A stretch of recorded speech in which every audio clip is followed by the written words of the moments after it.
Are you going to be within the border when you head down to Mexico? Who do you want? Who will you only support to be Speaker? At this point, it seems criminal to me, actually. This is a president has been working since day one to work on border security. Is Joe Biden finally going to the border? What does Sean Penn think about the unvaccinated? Will Kevin McCarthy take the speaker's role? And was Tesla involved in a murder? All that and more coming up on this episode of Daily Caller Live. My name is Jobob. This is Daily Caller Live. Thanks so much for tuning in. It starts right now. 2, 1. Here we go. That might be the only brown guy on earth named Jobob. That is actually her name, Jobob.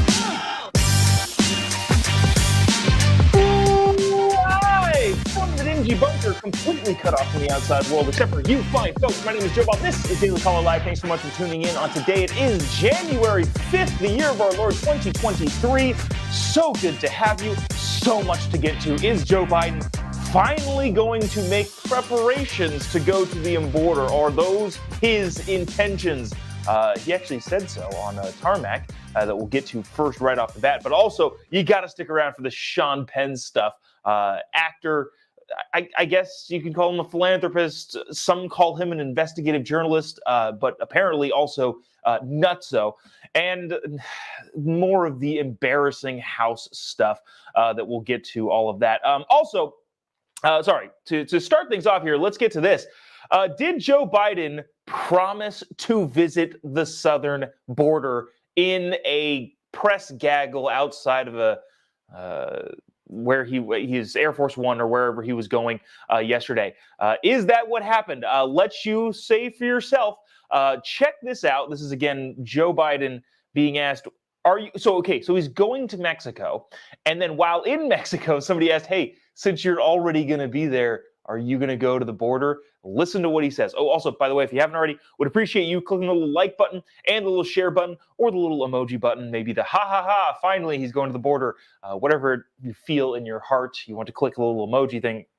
And then let us know in the comment section what you think. Will he actually go, or did he make a speaking mistake and the White House is going to try and back out of it because now we're making a big deal about it? Anyways, watch this very, very short clip. Let us know what you think. Are you going to be within the border when you head down to Mexico? That's my intention. We're working out the details now. All right. That was it. So in your opinion, what was that? Was that actually he has a plan to go to the border? Or was that a just Joe Bidenism, kind of just off the cuff saying, my intention is to do all of the things that you good people of America say that I should do. That's my intention. Or is he actually planning on going to the border? And if so, what kind of media-esque storm is that going to be? Now, obviously, Joe Biden saying that on the tarmac before he got onto Air Force One prompted some questions in the White House press briefing room. And Peter Doocy asked a question of our favorite KJP, which if you've been sticking around watching the show for the last couple months, my prediction was and has been and is apparently wrong. KJP, who is not good at her job, bless her heart, would not be in the role in the coming year. I think it was around Christmas time. I suggested that maybe she would say, I'm going to take some time and spend it with my family and take 6 months off before signing a bajillion-dollar deal with MSNBC. But that's not the case. She is still in the role as the White House press secretary. And in the press briefing room, Peter Doocy hit her on some of the border stuff, which, just to laying it out there, the border is overwhelmed. 2.1 million illegal immigrant encounters. That is not including gotaways, not including a bunch of other statistics that don't get included.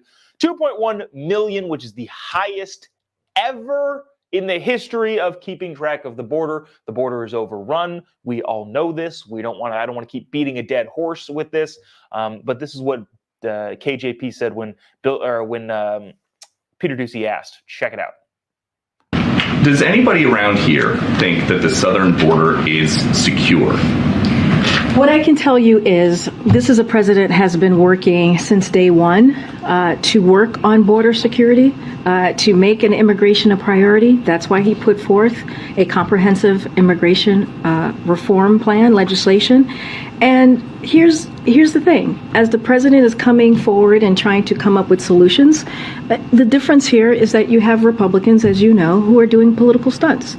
And, and we've called that out over and over and over again. And the president is willing to work with Congress, Republicans, Democrats, Independents, to work on these issues that matter to the American people.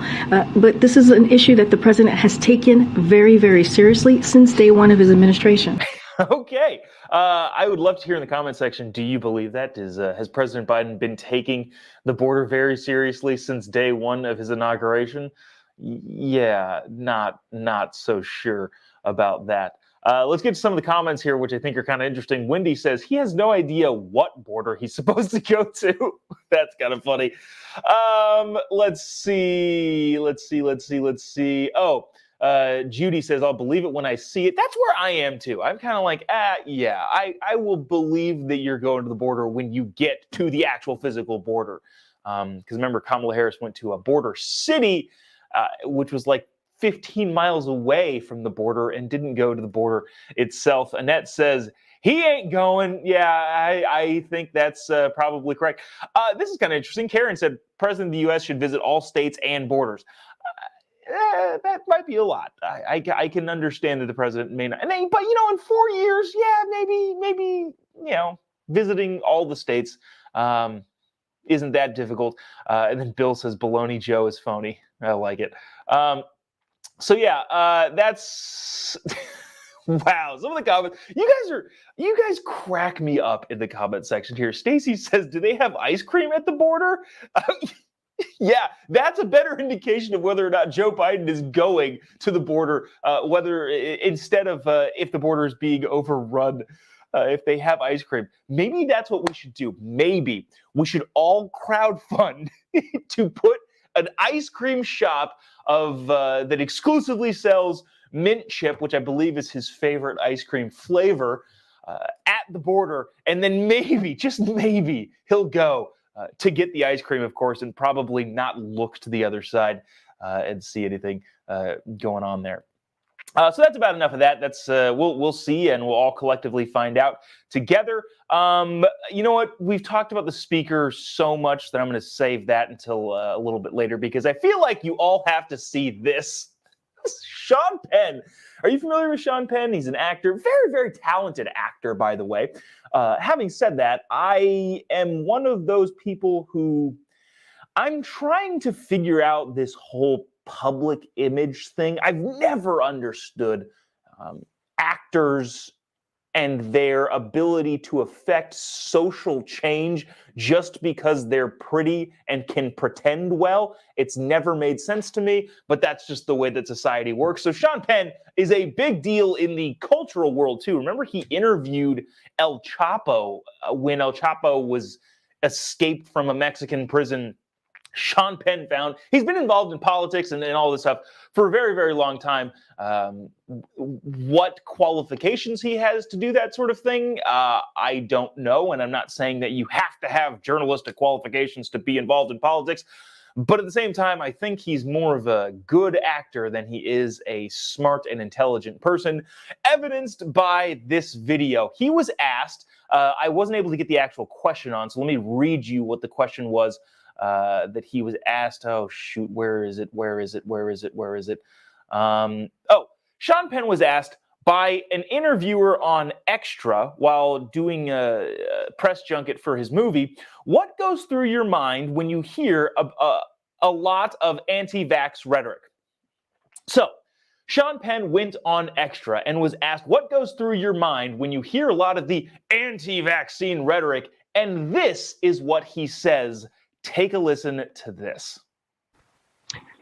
It's a cowardice of conviction. I think that it is an unwillingness to engage in a culture of common sense that at this point it seems criminal to me, actually. I really feel that That if someone chooses not to be vaccinated, that they should choose to stay home, not go to work, not have a job. These are, as long as we're all paying for these streets, we got to ride safely on them. And so I'm just hopeful that the mindset will change. And it started, we know that this really started with leadership voids. And now I think that there are some examples of leadership that are being helpful with it. But we really got to get everyone else, everybody on the same page. And I think the CDC should be much more clear. Holy cow! Well, there's a lot of assertions that he made there that are fascinating. One, I'm curious, has he been aware of anything? Look, if he made this statement, 2 years ago when the vaccine first came to fruition, I would say, again, he's wrong. He would still be wrong about it. But I would say that, well, given the fact that the entire media said, everybody said, well, if you get the shot, you can't get it and you can't spread it. And that would at least be somewhat defensible a little bit. I still, again, don't agree with what he said, and he's blatantly wrong. But having said this now 2 years later, it's like, dude, what are you talking about?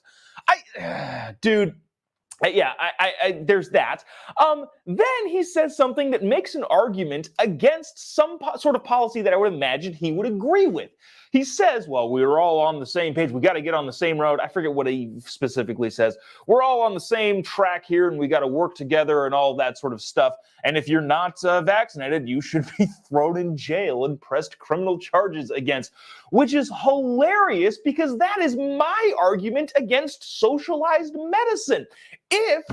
Hypothetically, if we're all paying for each other on single-payer healthcare and using socialized medicine, I am going to be hypercritical of people who don't take care of themselves and therefore cause an undue burden on the system that we all pay for. So, Sean, I guess if you want to make that argument, okay, but it has to translate into all of the other super progressive policies that are trying to be instituted by the lefty side of the aisle, especially when it comes to socialized Medicare. So that is another thing in and of itself. I feel like there was one other thing that I heard that I was like, what the heck are you talking about, dude? Saying the CDC needs to take more of a role and be more clear.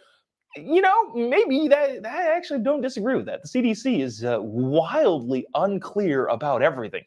Wear masks, don't wear masks. But wear masks, wear triple masks, don't wear masks. Masks aren't necessary.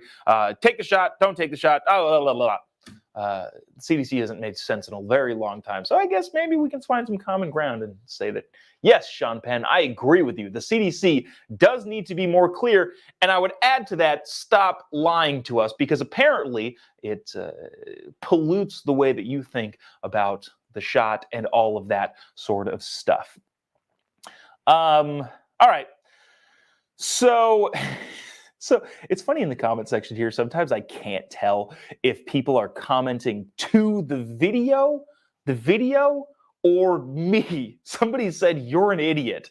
And I can't tell if they're talking about Sean Penn or me. I don't really care any other way, but it is kind of funny. If you're going to comment that someone is an idiot, if it's me, that's totally fine. Just say, Jobob, you're an idiot. You're a moron. You're wrong about this. I'm more than happy to indulge your criticisms. Having said that, if you're saying Joe Biden is an idiot, but you just say he, I don't know who you're talking about. All right, let me get on to this because this is, here we go. This has just gotten embarrassing at this point. It is, if you haven't been following the last couple of days, obviously there's a huge schism within the House of Representatives among the members-elect trying to pick a freaking Speaker of the House. Once they do so, the Speaker will then swear in all of the members-elect, and then the Congress will start. But for the last 3 days, there's been no movement on picking a Speaker. Last 3 days? No, last 2 days. I think the voting started on Tuesday. Kevin lost like 3 votes on Tuesday, another 3 votes on Wednesday, and then we'll probably lose more votes today. at this point, it's just embarrassing. I asked the question yesterday. Look, I get it. Kevin, not my first option. Not a huge fan of him in terms of being ingrained in the swamp. But what is the plan from the holdouts? What is the plan to actually get a speaker involved? Because even though I know you probably don't like the speaker, or if it were Kevin, that I understand the hesitancy towards it. Remember, Republicans can't start any of the congressional hearings that they promised all of us to haul Fauci in front of Congress, to haul a bunch of the CDC people, the Pfizer people, all of these people in front of Congress and testify under oath. They can't do any of that stuff until they get a freaking speaker. So at this point, figure it out, guys, is my sentiment on it. Yesterday, I talked about a Charlie Kirk tweet where that's it. He just basically said, "What's the plan?" And it doesn't appear to be any plan. And it seems like now at this point, a lot of the Chip Roy is, I think, holding out still. He made some actually very eloquent and very good points. There are some other people that are holding out that just seem to be anti-McCarthy, and I want to get attention and possibly to grow my Instagram following. That's why I'm holding out. Somebody also brought up the point yesterday. I was talking to a friend about this. They were also like, okay, so if this was like Paul Ryan or Boehner even, you could make the case of they are very, very across the aisle and put forth a lot of liberal policies that people don't like. I get that. Having said that, Kevin McCarthy was as Trumpy as it gets. Donald Trump also said, hey, you guys should elect Kevin. And so the super, super MAGA holdouts are ignoring the MAGA master. And anyways, this whole thing. Okay, so I wanted to play this. This is a long-ish clip. I think it's about 2 minutes of Lauren Boebert, congresswoman from Colorado, who, remember, barely hung on, but by a thread hung on to her seat. I think it was like 1,000 votes difference in that district in Colorado, which is an interesting political play from her. But nevertheless, she's on Sean Hannity. Sean Hannity's like saying, all right, okay, I get it. I respect you. I get it. But what the heck is the plan?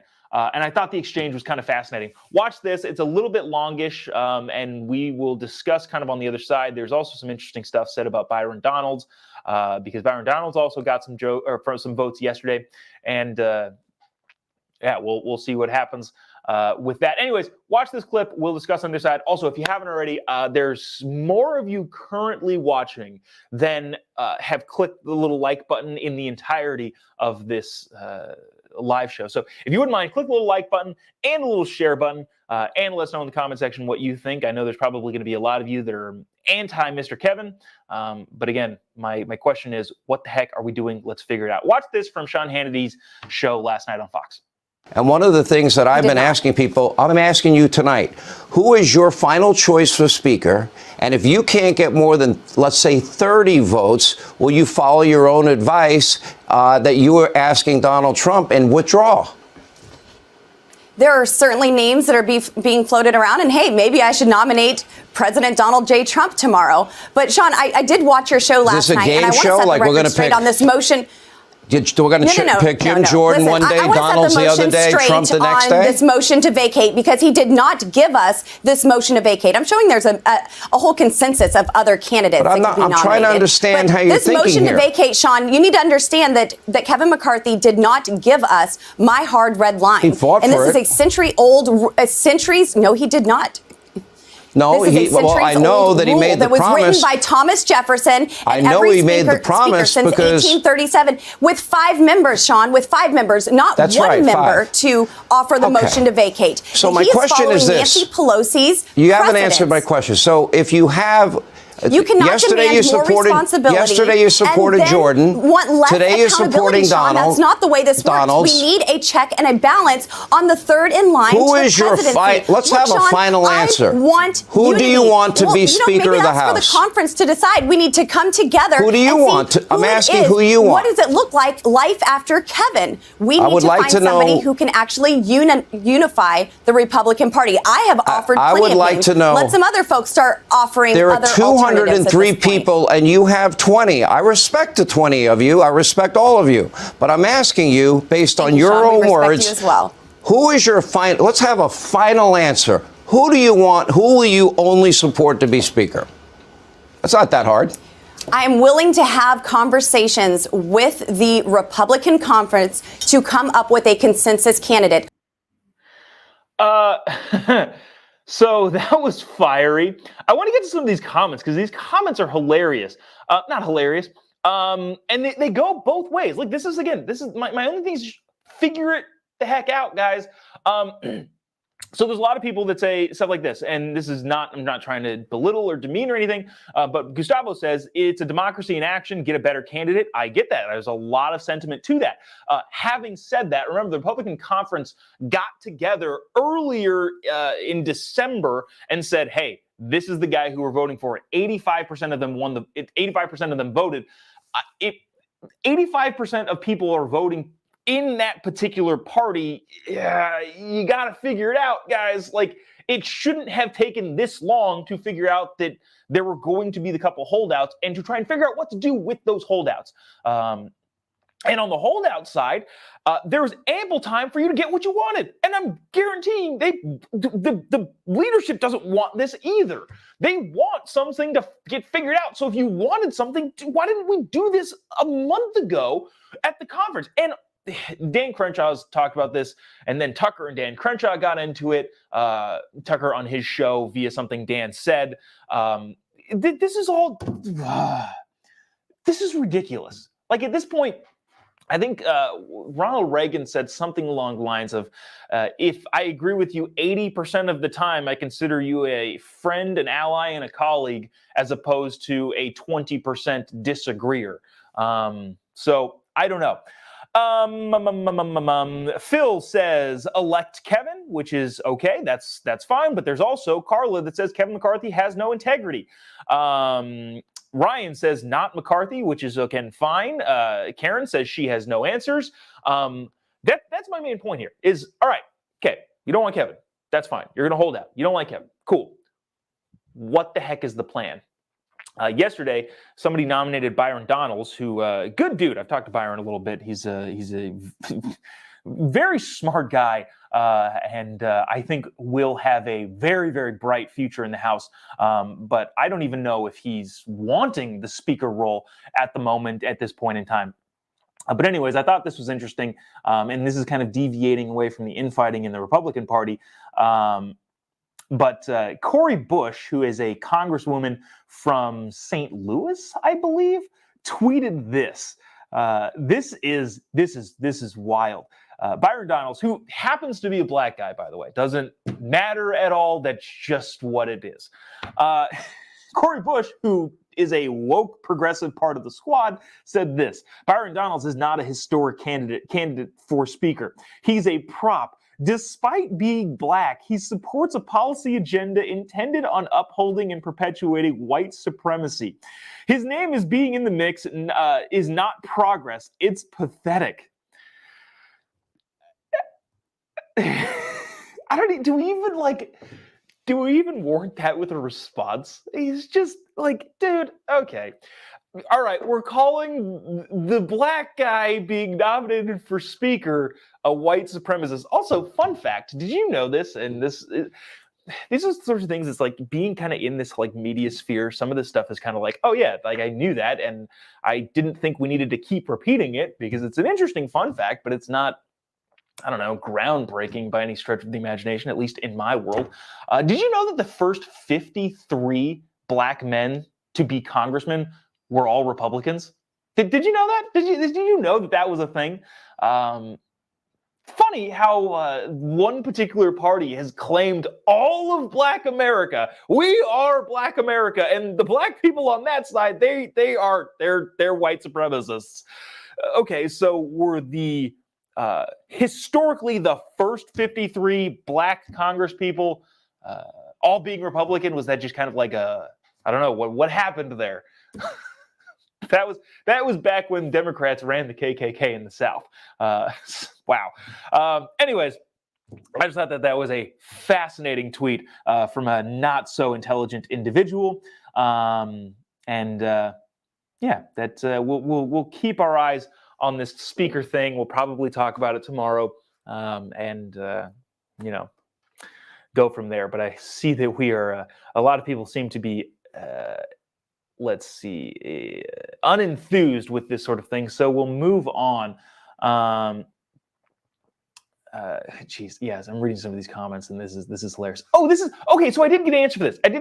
If you've been watching for the last 15 minutes, I asked, hey, if you could clarify who you think a moron is, because Sean Penn, we had Sean Penn on here, and he said some moronic things, and then someone said you're a moron, and I'm like, are you talking to Sean Penn, or are you talking to me? They did clarify their statement. They said you, Jobob, are a moron. Okay, cool. Thank you for the clarification, Angela. Appreciate you tuning in. Thanks so much for hate watching this show for whatever reason that you do so. Anyways, lastly, I want to get to this. At the onset of the show, I was thinking about it in my head as the intro was playing. I misspoke and said, is Tesla involved in a murder? No, the company of Tesla, Elon Musk, their shareholders, none of them are involved in a murder. But an interesting test crash involving a Tesla is now involved in a murder. So maybe you've heard about this. This is what I think is fascinating. The layers of stories are always fascinating to me. You hear one thing, then you hear another thing, then you hear the next thing, and you're like, whoa, whoa, whoa, back and forth and back and forth. So let me. I'm going to play this just kind of in the background. You may have seen this headline. I saw the first headline, I think over the weekend. It popped up in my thing. It said Tesla drives off cliff in California, crashes to the bottom. And I thought, whoa, like that's nuts. Was it on autopilot? Like my first question, and all right, we'll get to what I'm thinking in my head after this. My first question was it on autopilot? Which is a reasonable question to ask. Like, was it on autopilot? And are those people dead now because Tesla autopilot screwed up and drove off a cliff? Then the update came and said, no, they're all alive. Whoa, what? This car drove off a 300-foot cliff in California, landed on rocks, tumbled down, and all four of them are alive? I feel like that's somewhat of a testament to Tesla's safety features. Now, what's coming out, to answer the first question of was it in autopilot, the answer is no. The driver was a dad. Let me read the story here to make sure I'm getting things right. The German pipeline. Wow, why do I still have that in my notes? The driver of the Tesla plunged off the cliff on Highway 1 in Northern California, leaving 2 adults and 2 children inside, injured but alive, in what authorities call a miracle. The guy's name, 41, of Pasadena, is now suspected of attempted murder and child endangerment, the California Highway Patrol said. Patel was placed under arrest Monday night at Stanford Hospital, where he's being treated for injuries suffered in the crash and will be booked in the San Mateo County Jail after being released from the hospital. So another twist and turn to the story.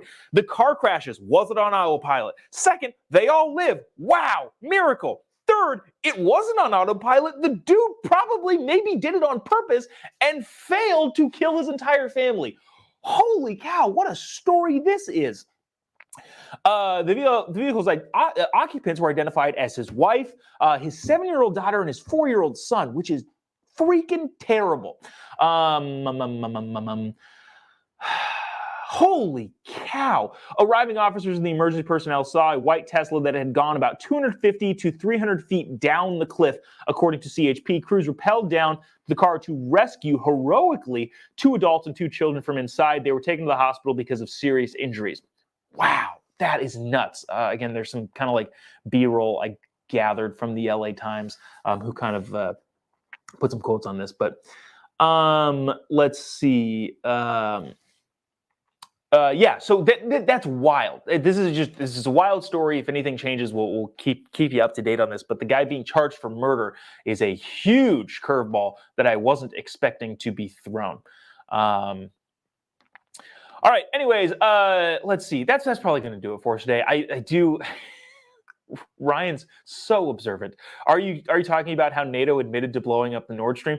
Possibly. There's another really, really interesting story about the German government back-channeling their way around U.S. sanctions in order to get the Nord Stream 2 pipeline finished and completed. That I don't know. I don't know if I know enough to talk about it at length yet. So that's what's in my notes currently. Yeah, that maybe we'll talk about that at a later date in the future. Jeremy says, "Thank you, Jobob. Love the show." Hey, Jeremy, I appreciate it. Thanks, dude. Thanks for not calling me a moron. I don't actually care, by the way. I've got pretty thick skin nowadays. So there's that. That should do it for us today. If you haven't already, give me a follow on any of your social media accounts. Just type in JOBOB on Instagram, Facebook, YouTube, Twitter, Getter, Truth Social, all of the other ones. Be Real too, if you have a Be Real account.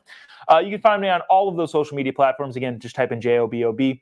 You'll be able to find me. If anything happens with the speaker stuff, we will bring it to you tomorrow. I would imagine that is going to be another roller coaster of a day for the Republicans in the House and the House in general. Yeah. We'll see you tomorrow. Same time, same place. Oh, by the way, yeah, the jury duty thing. I was possibly having jury duty today, but didn't end up having it. So that's why we're able to do the show today. See you tomorrow. Same time, same place. Again, if everything goes as planned, see you then. God bless America.